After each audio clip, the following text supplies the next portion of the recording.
When it comes to creating a menu, I think one of the biggest lessons that I've learned over the course of my career is to remember that you're cooking for an audience and not for yourself.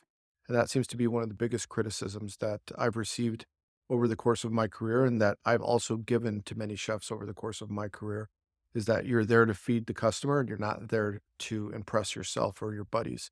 When I was a young chef, I thought I needed to impress everyone with what I knew and all the creativity that I had. So when I was constructing dishes, I would put 10 or 15 components on a dish, so many touch points. I would overcomplicate things to the point of them being confused. And so it's really interesting as a young chef, you start to develop ideas and you want to showcase your talent and you want to there's a little bit of ego in there. You want to show your peers what you know. And I think through maturity, and as you start to become a more seasoned chef, you start to focus more on restraint and pulling back and really refining a couple of things on the plate versus putting a multitude of ingredients in a dish.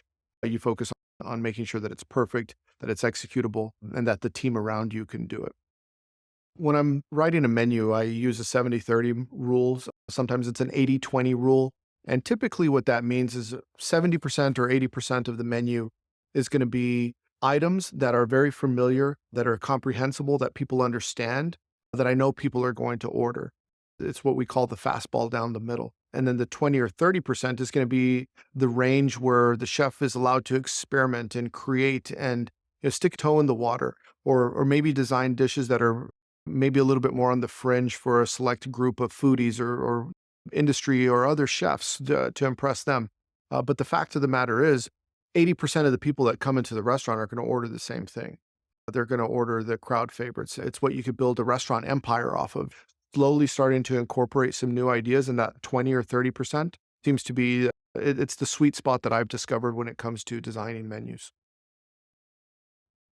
You have to create a brand identity and you have to know your brand identity. It's going to be the starting point for every decision that's made in your business or your restaurant or your culinary team moving forward. Once you've established that brand identity, it should be the umbrella which all other decisions fall under.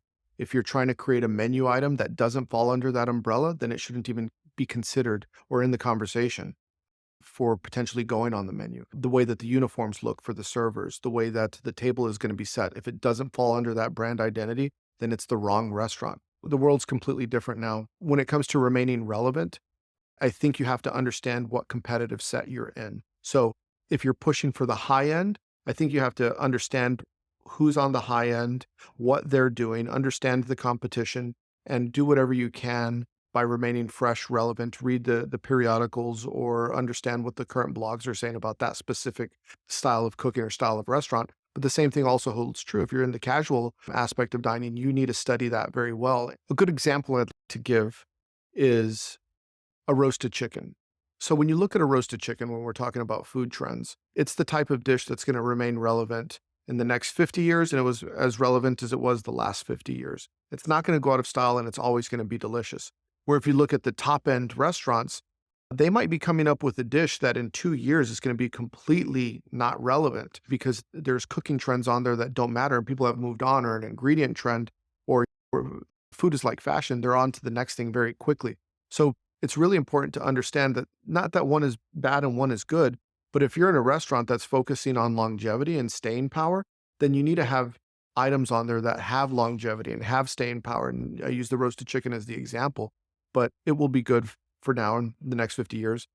And if you're in a restaurant that's cutting edge, you need to look at things that are very cutting edge and of the moment, and at least trying to stay in the moment, and if not, a couple of steps ahead. When we talk about decision fatigue, it's an interesting dynamic because the creative chef is usually 10 to 50 steps ahead of the customer in terms of trends and ideas and what they're thinking about. But the customer might not want to experience these 50 new things that the chef's thinking about. There's a little bit of needing to understand what it is that I'm eating, and a little bit of decision fatigue and looking at a menu and saying, I don't understand what any of this is, and it's a bit overwhelming. But have familiar language. Don't overcomplicate it. Don't make it too wordy. Don't make it too big. I think people would appreciate less, better quality than a lot of things that would confuse them that might not be so good.